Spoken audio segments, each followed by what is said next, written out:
श्री आनंदपुर मध्य प्रदेश से जुड़े हुए थे। हमारे पिताजी भी वहीं प्रचारक थे। 44 साल वहाँ की भक्ति की। ब्रेन हेमरेज हो गया था। मेरी हालत को देख करके डॉक्टर भी घबरा गया और बहुत बुरी स्थिति मेरी हो गई थी। वो ये कह रहे थे बचना मुश्किल है। तो डॉक्टर ये कह रहा था, बोले बेटे एक बात बताओ, तुम्हारे पापा ठीक कैसे हो गए? और हम तो केवल कुछ नहीं, एक ड्रिप चढ़ा दिए और उनको 1-2 गोली पैरासीटामोल वगैरह की ऐसी देते रहे। बोले हमें मालूम था बचना नहीं है। तो हमारे बच्चे ने कहा, बोले तो बंदी छोड़, सतगुरु रामपाल जी महाराज की दया है डॉक्टर साहब, आप नहीं समझ पाओगे। नमस्कार सर। जी सत साहब सर। सर क्या नाम है आपका? हमारा नाम भोजपाल सिंह। भोजपाल जी आप कहाँ से हैं? हम सर पीलीभीत उत्तर प्रदेश से हैं। संत रामपाल जी महाराज से नाम दीक्षा लेने से पहले क्या आप भक्ति साधनाएं भी करते थे? जी, सतगुरु रामपाल जी महाराज जी की शरण में आने से पहले हम श्री परमहंस अद्वैत मत श्री आनंदपुर मध्य प्रदेश से जुड़े हुए थे। सर वहाँ हम तो बचपन से ही, मैंने हमारे पिताजी भी वहीं के प्रचारक थे, तो जन्म से ही हम वहाँ से थे। हमने लगभग 44 साल वहाँ की भक्ति की। फिर आप संत रामपाल जी महाराज की शरण में कैसे आए? जी, सतगुरु रामपाल जी महाराज जी की शरण में आने का एक कारण था कि हमको बीमारी हो गई थी। 2011 में हम अस्वस्थ हुए और हमको लूज मोशन शुरू हो गए। तो लूज मोशन शुरू होने पर हम इतने अस्वस्थ हो गए कि हमने ऑफिस जाना भी बंद कर दिया और हम चारपाई पर घर पर ही लेटे रहते थे। तो हमने इन सब चीज़ों का वेरिफिकेशन किया और संत रामपाल जी महाराज जी की एक एक बात को सत्य पाया। उसी दौरान हमने भी, हमारी श्रद्धा हुई संत रामपाल जी महाराज में और हमने अपने घर बैठे ही संत रामपाल जी महाराज जी से प्रार्थना लगाई कि हे सतगुरु रामपाल जी महाराज, यदि आप पूर्ण संत हैं, पूर्ण परमात्मा कबीर साहब के अवतार हैं, तो आप हमको भी जीवन दान दें। उसके बाद धीरे धीरे बिना किसी डॉक्टर की दवा लिए हुए हमें लाभ होता चला गया और हम इतने स्वस्थ हो गए कि ऑफिस भी जाने लगे। सर संत रामपाल जी महाराज की शरण में जाने के बाद क्या आपको लाभ भी प्राप्त हुए?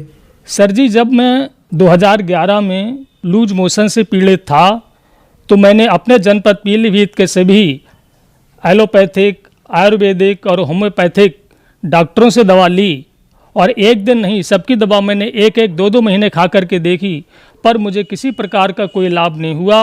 उसके पश्चात मैं अपने ज़िले को छोड़ करके डॉक्टरों ने हायर सेंटर को रेफ़र किया। मैं बरेली गया।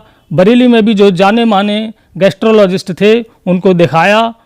उन्होंने तमाम प्रकार के टेस्ट कराए, लेकिन किसी टेस्ट से उनको किसी बीमारी का पता नहीं लगा और वो बीमारी को मेरी ठीक भी नहीं कर पाए। उसके बाद उन्होंने मुझे फिर हायर सेंटर लखनऊ के लिए रेफ़र कर दिया। वहाँ जाकर के हमने KGMC में दिखाया। KGMC के डॉक्टरों ने भी मेरी सभी रिपोर्ट्स देखी और उन्होंने फिर नए सिरे से सारी रिपोर्टें कराईं। उन रिपोर्टों को कराने के बाद भी उन्होंने कोई निर्णय नहीं लिया और वो अपने अंदाज से ही मुझको दवा देते रहे, लेकिन उनकी किसी भी दवा से मुझको कोई लाभ नहीं हुआ। ऐसे में अंत में रोज़ पल पल में मर रहा था, मेरा शरीर कम हो रहा था और हमारा पूरा परिवार ने इस बात को मान लिया था कि जब किसी डॉक्टर की कोई औषधि लाभ नहीं कर रही है तो ऐसे में तो अब एक ना एक दिन अति शीघ्र मरना ही है। तो हमने अपने परिवार में, उसमें हमारे पिताजी जिंदा थे, हमारी पत्नी, पिता और हमारे बच्चे, सबने इकट्ठे बैठ करके इस बात को मतलब एक प्रस्ताव पारित किया कि भाई मेरे मरने के बाद में नौकरी कौन सा बेटा लेगा और फंड कौन लेगा और ज़मीन है वो कौन लेगा। ये यहाँ तक सारी बातें हो गई थी क्योंकि जीवन की कोई उम्मीद नहीं रही थी। ऐसे में संत रामपाल जी महाराज जी का साधना टीवी पर सत्संग एक उम्मीद की किरण लेकर के आया और वहाँ संत रामपाल जी महाराज जी का हमने सत्संग सुना। उसके बाद में हमने SMS करके ज्ञान गंगा पुस्तक को मंगाया, उस पुस्तक का अध्ययन किया और हमने अपने घर से ही बिना संत रामपाल जी महाराज जी से नाम दीक्षा लिए हुए, बिना आश्रम पर गए हुए प्रार्थना लगाई कि हे महाराज, सतगुरु रामपाल जी महाराज, आप पूर्ण संत हैं, पूर्ण परमात्मा के अवतार हैं, आप हमको जीवन दान बख्शें।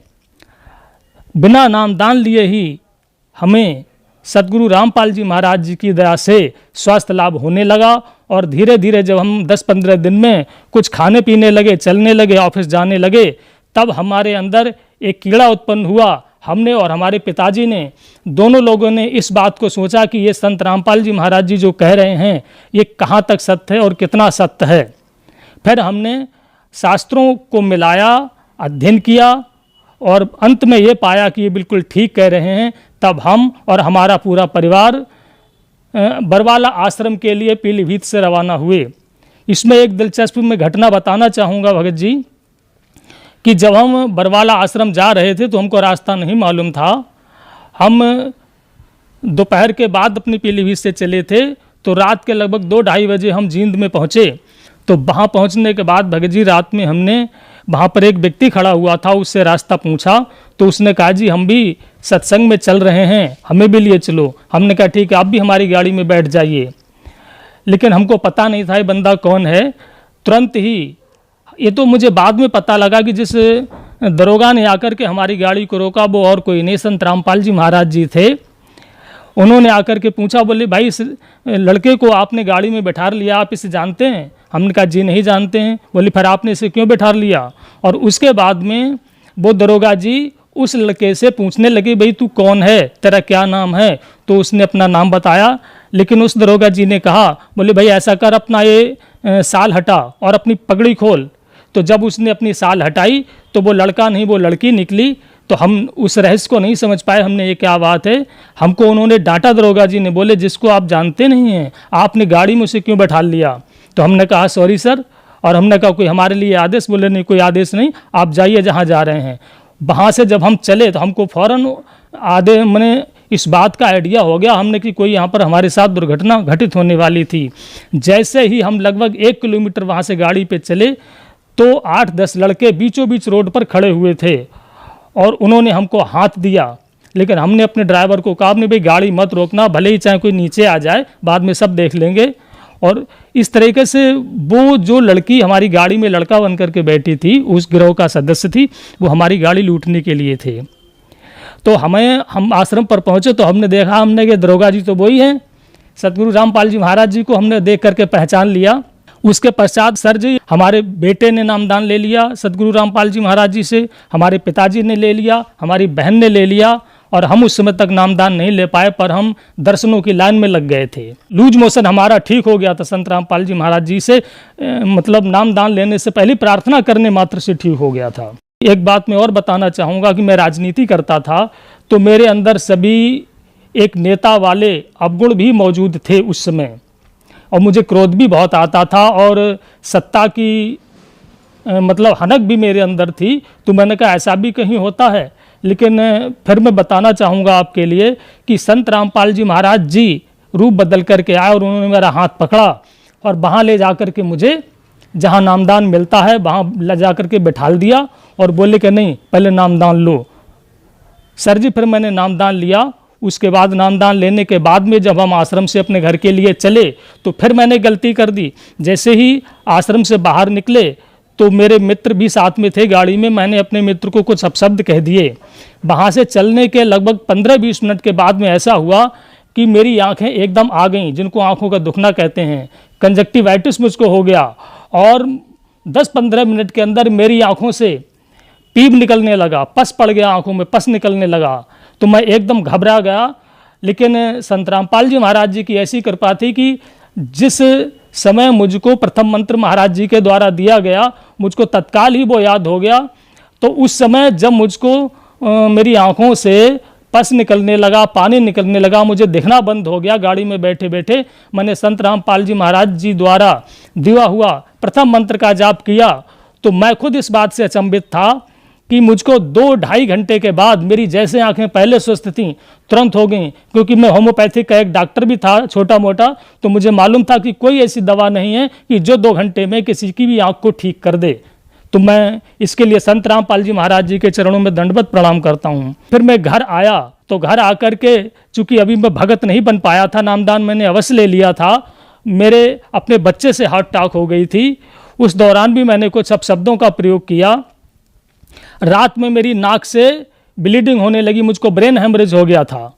और ब्रेन हेमरेज होने पर मेरे बच्चों ने मुझे ENT हॉस्पिटल में भर्ती कराया। मेरी हालत को देख करके डॉक्टर भी घबरा गया, लेकिन उसने कहा कि चलो हम भर्ती कर लेते हैं। उन्होंने भर्ती किया और भर्ती करने के बाद में उन्होंने मेरी नाक के अंदर 2 मीटर पट्टी डाल दी और बहुत बुरी स्थिति मेरी हो गई थी। मेरे ऑफिस के जितने भी लोग देखने वाले पहुँचे वो ये कह रहे थे कि भोजपाल का अब बचना मुश्किल है।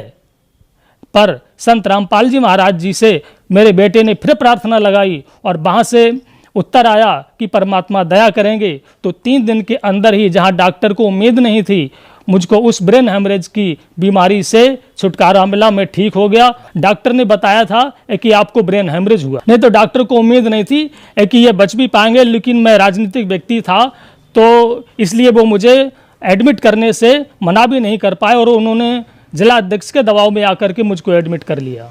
तो जब मेरे बेटे ने संत रामपाल जी महाराज जी के दरबार में प्रार्थना लगाई कि हमारे पापा इस तरह से बहुत ज़्यादा गंभीर बीमार हैं, तो वहाँ से उत्तर मिला कि परमात्मा दया करेंगे और संत रामपाल जी की दया से मैं ठीक हो गया। इस बात से डॉक्टर भी अचंभित था, क्योंकि जब मेरे बच्चे डॉक्टर के पास में मेरे ठीक होने के बाद में गए, क्योंकि मुझे ऑफिस से मेडिकल का रिम्बर्समेंट मिलता है, तो बिल पर साइन कराने के लिए गए तो डॉक्टर ये कह रहा था, बोले बेटे एक बात बताओ, तुम्हारे पापा ठीक कैसे हो गए? हमने तो सोचा था कि अब ये ऐसे ही चले जाएंगे, और हम तो केवल कुछ नहीं, एक ड्रिप चढ़ा दिए और उनको 1-2 गोली पैरासीटामॉल वगैरह की ऐसी देते रहे। बोले हमें मालूम था कि बचना नहीं है, लेकिन आप लोगों के दबाव में हमने ऐसा उनको एडमिट कर लिया, लेकिन वो ठीक हो गए। तो हमारे बच्चे ने कहा, बोले तो बंदी छोड़, सतगुरु रामपाल जी महाराज की दया है डॉक्टर साहब, आप नहीं समझ पाओगे जी। और एक लाभ मैं और बताना चाहूँगा कि मेरे पिताजी जो श्री आनंदपुर मतलब श्री परमहंस अद्वैत मत ट्रस्ट के प्रचारक भी थे। मैं अपने पिताजी से कहता था कि भाई पिताजी आप एक बात बताओ, आप इतने बड़े भक्त हो कि आपके बिना वहाँ का कोई सत्संग नहीं होता है, लेकिन आप जब वहाँ सत्संग सुना कर बाहर निकलते हो तो बीड़ी ज़रूर पीते हो। तो मेरे पिताजी ने कहा कि बोले हाँ ये तो अवगुण है मेरे अंदर। मैंने कहा फिर आप छोड़ते क्यों नहीं हो? उसमें हम वहीं जुड़े हुए थे श्री आनंदपुर जी के गुरु जी से। तो उन्होंने कहा कि छोड़ने की तो मैं बहुत कोशिश किया हूँ, कई बार छोड़ा भी है, लेकिन मैं फिर से शुरू कर देता हूँ। तो मैंने कहा कि फिर ऐसे कुछ नहीं होगा। लेकिन मुझे भी इस बात का ताज्जुब है कि जब मेरे पिताजी संत रामपाल जी महाराज जी की शरण में आए तो उन्होंने बिना कहे और एक ही बार में बीड़ी छोड़ दी, और उसके बाद फिर उन्होंने कभी बीड़ी को हाथ से तक नहीं छुआ। सर, संत रामपाल जी महाराज से नाम दीक्षा लेने के बाद आपको बहुत सारे लाभ प्राप्त हुए। आप और आपके पिताजी तो परमहंस जी से बहुत सालों से जुड़े रहे और प्रचारक भी रहे, लेकिन इसके बावजूद उनका नशा नहीं छूट पाया। और संत रामपाल जी महाराज से नाम दीक्षा लेने के बाद आप लोगों का नशा छूट गया। तो सर, संत रामपाल जी महाराज के पास ऐसी क्या दवाई भक्ति है जो इतने सालों का नशा संत रामपाल जी महाराज से जुड़ने के बाद एकदम से छूट जाता है? सर जी, सतगुरु रामपाल जी महाराज जी के पास में जो सबसे बड़ी दवाई है वो है सतनाम। वो सतनाम संत रामपाल जी महाराज जी का दिया हुआ ऐसा है जिससे कोई भी नशा हो, कोई भी बीमारी हो, कोई भी व्यसन हो, कोई भी विकार हो। क्योंकि इस बात से मैं भी बड़ा हैरत अंगेज हूँ कि मैं भी वहाँ पर जुड़ा हुआ था श्री आनंदपुर से, और मैं राजनीति भी करता था, और एक नेता वाले सभी मेरे अंदर अवगुण थे, मैं इस बात को स्वीकार करता हूं, और घमंड तो मेरा 7वें आसमान पर था। श्री आनंदपुर वाले गुरु जी ने कहा था कि जो आप पैसा पैदा कर रहे हो राजनीति में, उसको आप दान भी करते रहिए और कोई बात नहीं। लेकिन जब मैं सदगुरु रामपाल जी महाराज जी की शरण में आया तो रामपाल जी महाराज जी ने सीधे कह दिया, बोले बेटे एक काम करो, या राजनीति करो या भक्ति करो। तो मुझे तो जीवन दान चाहिए था, मोक्ष चाहिए था, चूँकि पहले से ही आध्यात्मिक था। तो मैंने तो संत रामपाल जी महाराज जी की बात को स्वीकार कर लिया, राजनीति छोड़ दी और मैं सीधे सीधे भक्ति में आ गया। मैंने बहुत ढेर सारे संतों से वार्ता करी है और उनके इंटरव्यूज लिए, उनसे डिस्कस किया है, ज्ञान चर्चा की है, पर ऐसा ज्ञान मुझको कहीं नहीं मिल पाया जो यहाँ मुझको मिला है। तो संत रामपाल जी महाराज जी की शरण में जो मिला है, बरवाला आश्रम पर मिला है। इसलिए आप अपने जीवन को सफल बनाने के लिए सदगुरु रामपाल जी महाराज जी की शरण में आएँ। सर, संत रामपाल जी महाराज की शरण में कैसे आ सकते हैं? सदगुरु रामपाल जी महाराज जी की शरण में आने के लिए बहुत आसान तरीका है। साधना चैनल पर तथा बहुत और कई चैनलों पर भी सदगुरु रामपाल जी महाराज जी का सत्संग आता है। साथ में वहाँ पर एक पीली पट्टी चलती रहती है, उस पर आश्रम के नंबर डिस्प्ले होते रहते हैं। उन किसी भी नंबर पर आप फ़ोन करके मालूम